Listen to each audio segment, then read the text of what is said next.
गुरु प्यारी साध संगत जी, सभी को प्यार भरी राधा स्वामी जी। आज हम आपको बताएंगे यह खास बात, चाहे मर जाना लेकिन भूल से भी यह 3 पौधे अपने घर के सामने मत लगाना, वरना घर हो जाता है बर्बाद। बाबा जी कहते हैं, जिन घरों में ये 3 प्रकार के पौधे लगे होते हैं उस घर में माता लक्ष्मी कभी नहीं रहती और रुष्ट होकर चली जाती है। एक समय की बात है, एक बार देवी लक्ष्मी भगवान श्री कृष्ण से पूछती हैं, हे प्रभु, कृपया आप मुझे यह बताइए कि मनुष्य को किन किन वृक्षों का रोपण करना चाहिए। भगवान श्री कृष्ण मुस्कुराते हुए कहते हैं, हे देवी लक्ष्मी, तुमने आज सारी मानव जाति के भले के लिए बहुत ही जरूरी सवाल पूछा है। इस दुनिया में वृक्षों का बहुत बड़ा महत्व है। वृक्ष हमेशा से पूजनीय रहे हैं। तुमने ठीक ही पूछा कि घर के सामने कुछ खास वृक्ष लगाने से बहुत शुभ फल मिलते हैं। पेड़ पौधे न सिर्फ घर की खूबसूरती बढ़ाते हैं बल्कि हवा को भी शुद्ध रखते हैं। इनसे सकारात्मक ऊर्जा फैलती है जो इंसान के जीवन के लिए बेहद जरूरी है। वृक्ष नकारात्मकता को कम करके माहौल को और सकारात्मक बनाते हैं। घर के सामने पेड़ पौधे लगाने से सुख समृद्धि आती है और कई तरह के वास्तु दोष भी खत्म होते हैं। घर के आंगन में खड़ी वृक्ष देवताओं की तरह घर की रक्षा करते हैं। श्री कृष्ण आगे कहते हैं, देवी, मैं तुम्हें बताऊंगा कि घर के पास कौन से पौधे लगाने चाहिए और कौन से नहीं। लेकिन उससे पहले मैं तुम्हें एक पुरानी कथा सुनाता हूँ। इस कथा से तुम्हें समझ आ जाएगा कि घर के आसपास वृक्ष और पौधे लगाना कितना शुभ है और कौन से पौधे लगाने से दुख और गरीबी आती है। हे लक्ष्मी, इस कथा को ध्यान से सुनो। जो भी इंसान इस कथा को याद करता है उसके सैक पाप नष्ट हो जाते हैं और उसकी गरीबी दूर होती है। तब देवी लक्ष्मी कहती हैं, प्रभु, मैं इस कथा को बहुत ध्यान से सुनूंगी, कृपया मुझे यह कथा सुनाइए। भक्तों, आगे बढ़ने से पहले अगर आप भी चाहते हैं कि बाबा जी का आशीर्वाद आपके ऊपर सदैव बना रहे तो इस वीडियो को एक लाइक करके अपने चैनल को सब्सक्राइब कर लें और कमेंट बॉक्स में सद्गुरु लिखकर अपनी हाजिरी अवश्य से लगाएं।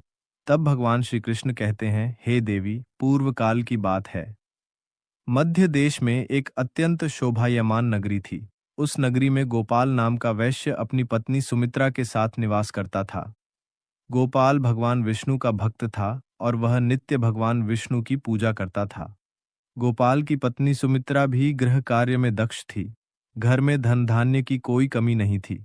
भगवान की कृपा से उसके पास सब कुछ था।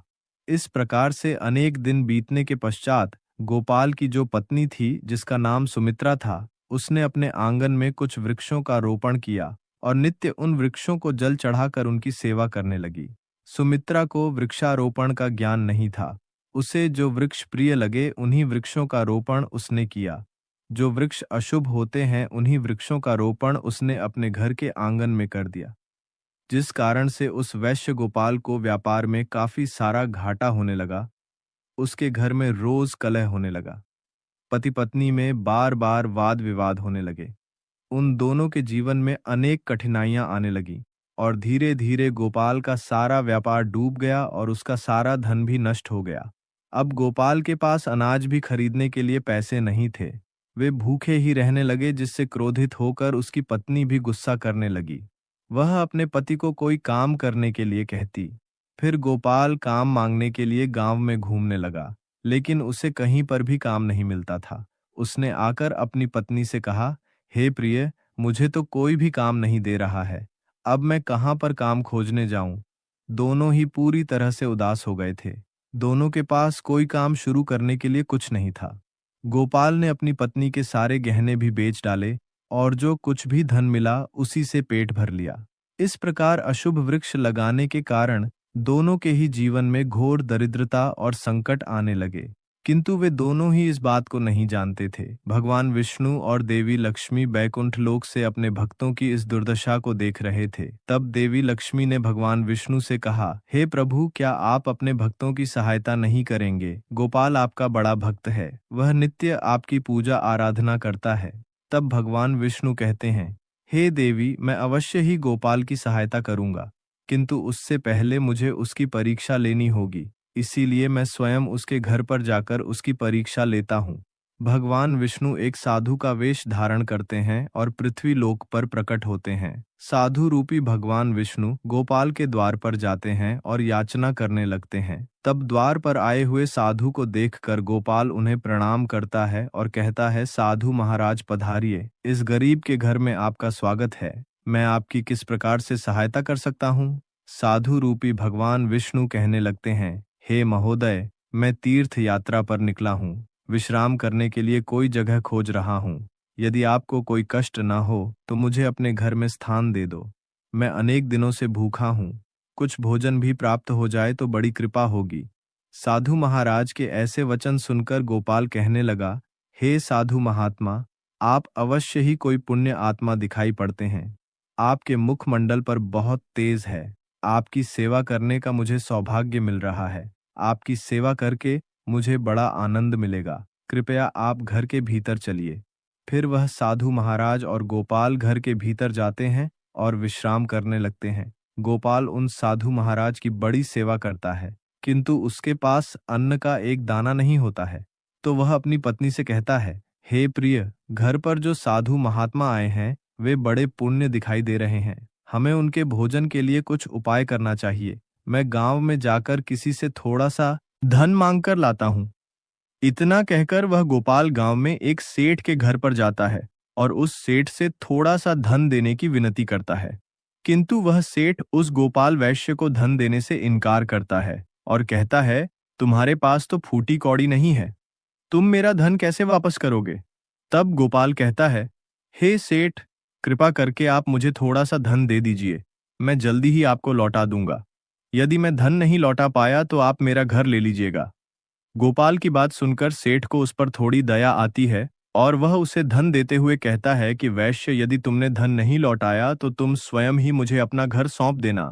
तब वह वैश्य गोपाल कहता है, हे सेठ, मैं वचन देता हूं कि यदि मैंने धन नहीं लौटाया तो मैं आपको मेरा घर सौंप दूंगा।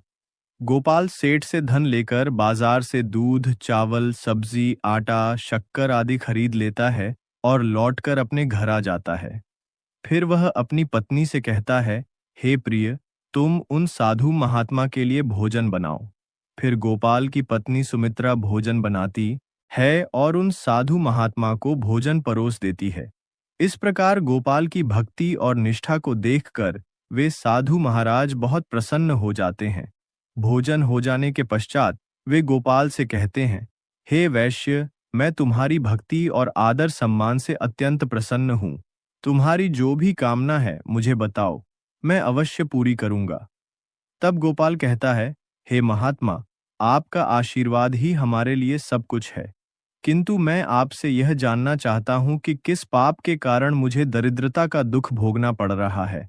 हमने तो भगवान विष्णु की भक्ति की है, फिर हमारे जीवन में दरिद्रता क्यों आई है? इसका क्या कारण है? और इस दरिद्रता को दूर करने के लिए मुझे क्या क्या उपाय करना चाहिए?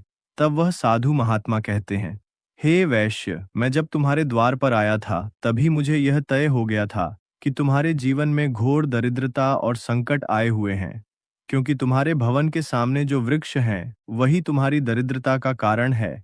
इसीलिए तुम इन वृक्षों को हटाओ और उनके स्थान पर शुभ पौधों का रोपण करो। तुम्हारी पत्नी ने तुम्हारे भवन के सामने जिन वृक्षों का रोपण किया है वे अशुभ वृक्ष हैं, उन्हीं के कारण तुम्हारी ऐसी दुर्दशा हुई है।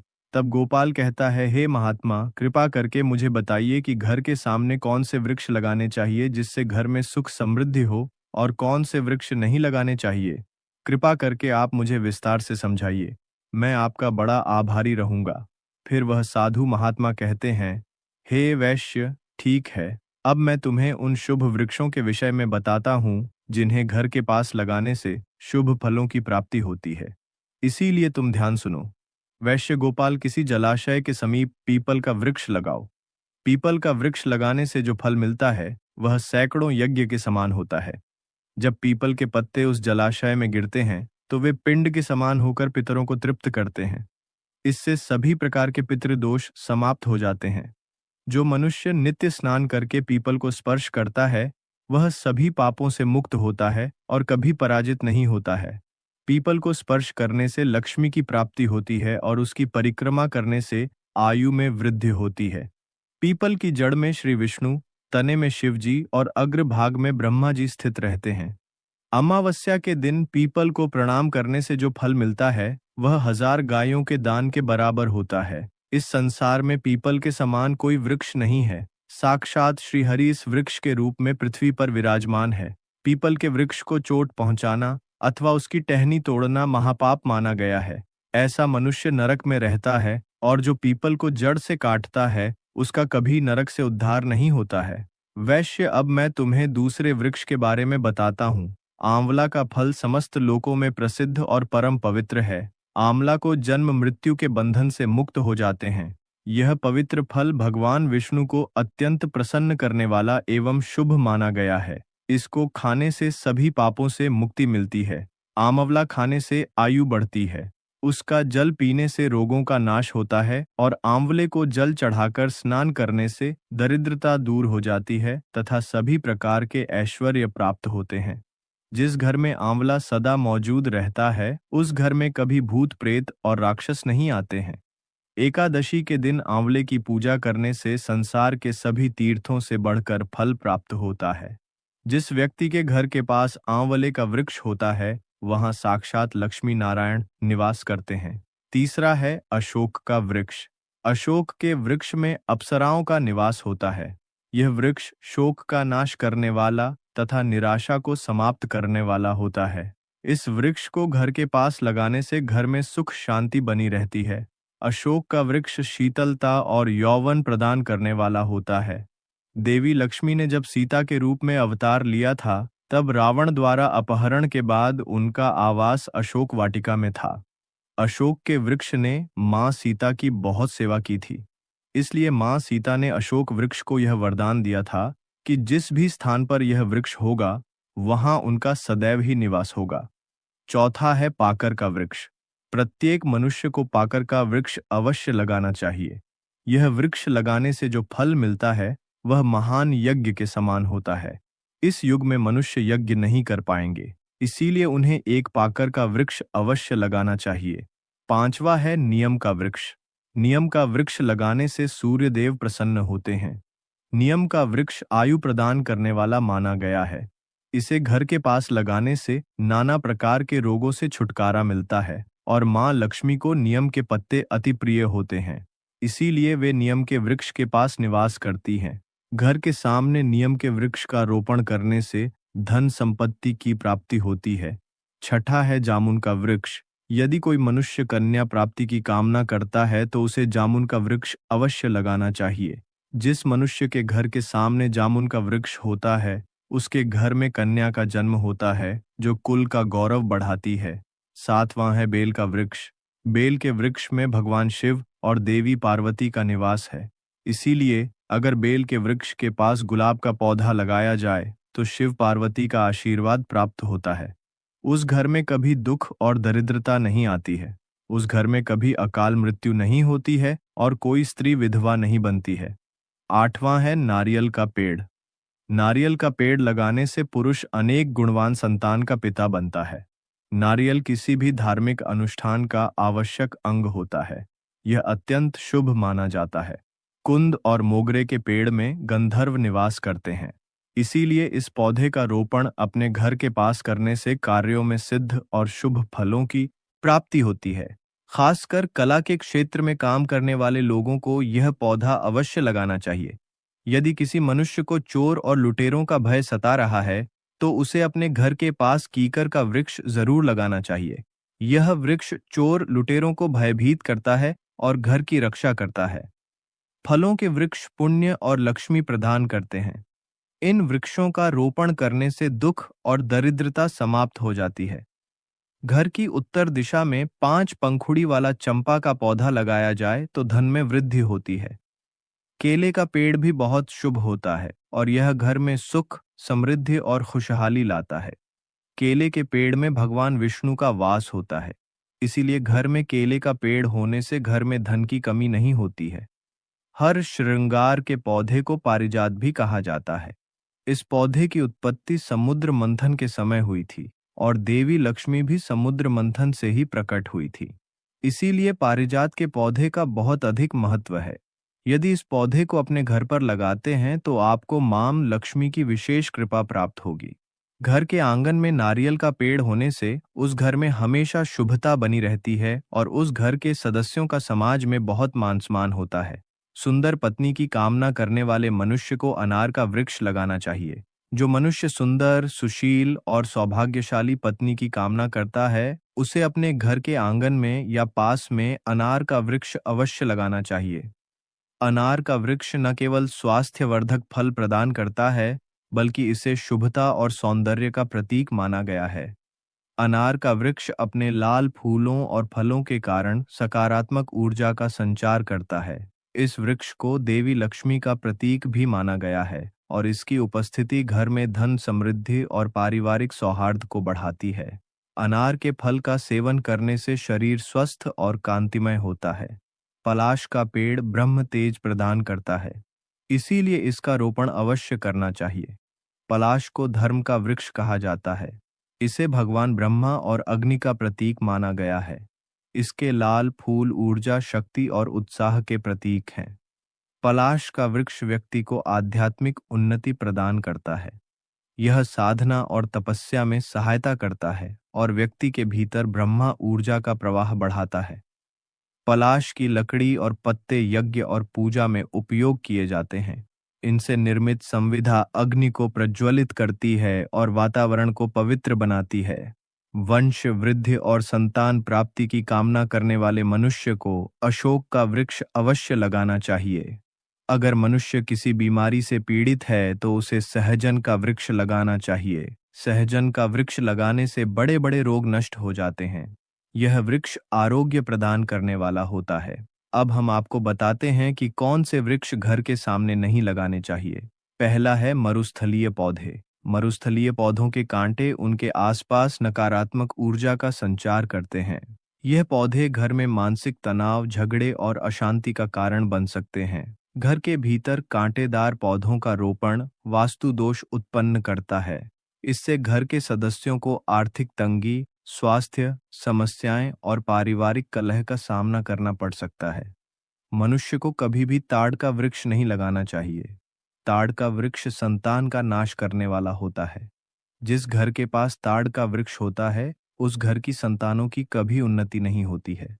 मनुष्य को कभी भी अपने घर के पास भेड़ा का वृक्ष नहीं लगाना चाहिए। इस वृक्ष पर भूत का वास होता है। जो मनुष्य भेड़ा का वृक्ष लगाता है, वह भूत बन जाता है। इसके नीचे बैठकर कभी पूजा पाठ भी नहीं करना चाहिए। घर में कभी भी ऐसे पौधे नहीं लगाने चाहिए जिनको काटने या तोड़ने पर दूध निकलता हो। घर के सामने कभी भी बबूल का पेड़ नहीं लगाना चाहिए। इसे लगाने से विपत्ति आती है। घर के सामने बेर का वृक्ष भी नहीं लगाना चाहिए। इसे लगाने से नकारात्मकता बढ़ती है, धन का नाश होता है और संकट आते हैं। घर के अत्यंत समीप आम का वृक्ष भी नहीं लगाना चाहिए। इस वृक्ष की छाया घर पर पड़ना अशुभ फल प्रदान करता है, अतः इस वृक्ष को घर से दूर लगाना चाहिए। किसी भी मनुष्य को अपने घर के सामने पपीते का वृक्ष नहीं लगाना चाहिए। इस वृक्ष को लगाने से धन का नाश होता है और दरिद्रता आती है। अगर पीपल का वृक्ष भवन की पूर्व दिशा में हो तो घर में निर्धनता आ सकती है। वट वृक्ष घर की पश्चिम दिशा में हो तो घर में शोक का वातावरण रहता है। दक्षिण दिशा में तुलसी का पौधा हो तो संतान को पीड़ा सहन करनी पड़ती है। किसी भी मृत वृक्ष की छाया घर पर पड़ती है तो यह मृत्यु सूचक होती है। मृत वृक्ष को तुरंत उखाड़ देना चाहिए। मरुस्थलीय पौधे कठोर और सूखे वातावरण में पनपते हैं। इन पौधों में कांटे और मोटे तने होते हैं जो नमी और जल को संचित करने के लिए अनुकूल होते हैं, लेकिन इनकी प्रकृति घर के भीतर या आंगन में शुभ नहीं मानी जाती। साधु महाराज उस गोपाल वैश्य से कहते हैं, वैश्य गोपाल, मैंने तुम्हें इन सभी शुभ और अशुभ वृक्षों के विषय में बता दिया है, इसीलिए तुम इन वृक्षों का रोपण करो और भगवान की कृपा प्राप्त करो। गोपाल कहता है, हे महात्मा, आपने आज मुझे उत्तम ज्ञान दिया है, मैं आपका धन्यवाद करता हूँ। फिर साधु रूपी भगवान विष्णु गोपाल को आशीर्वाद देकर उस स्थान से अंतर्ध्य हो जाते हैं। साधु महात्मा को अचानक अदृश्य हुआ देखकर गोपाल और उनकी पत्नी को आश्चर्य होता है। फिर उन्हें समझ में आ जाता है कि साक्षात भगवान विष्णु ही उनके घर पर आए थे। फिर गोपाल उन साधु महात्मा के कहे अनुसार अपने घर के सामने अनेक शुभ वृक्षों का रोपण करता है। जिससे अचानक ही उसे बहुत सारा धन प्राप्त होता है और उसकी दरिद्रता दूर हो जाती है। गोपाल और उसकी पत्नी भगवान विष्णु का धन्यवाद करने लगते हैं। भगवान श्री कृष्ण कहते हैं, हे देवी लक्ष्मी, इस प्रकार से मैंने तुम्हें शुभ और अशुभ दोनों प्रकार के वृक्षों के बारे में बताया है। अब तुम भी जाकर अपने भवन के पास इन वृक्षों का रोपण करो। दोस्तों, इस प्रकार से भगवान श्री कृष्ण ने भवन के पास लगाए जाने वाले शुभ और अशुभ वृक्षों के बारे में बताया। यह तमाम जानकारी जन रुचि को ध्यान में रखकर दी जा रही है। वास्तुशास्त्र के उपाय को अपनी आस्था और विश्वास पर आजमाएं। इस चैनल वीडियो के द्वारा किसी भी प्रकार का कोई दावा नहीं करता है। आज की यह जानकारी अगर आपको पसंद आई हो तो इस वीडियो को एक लाइक करके चैनल को सब्सक्राइब कर लें और बेल नोटिफिकेशन को ऑन सेट जरूर करें। राधा स्वामी जी।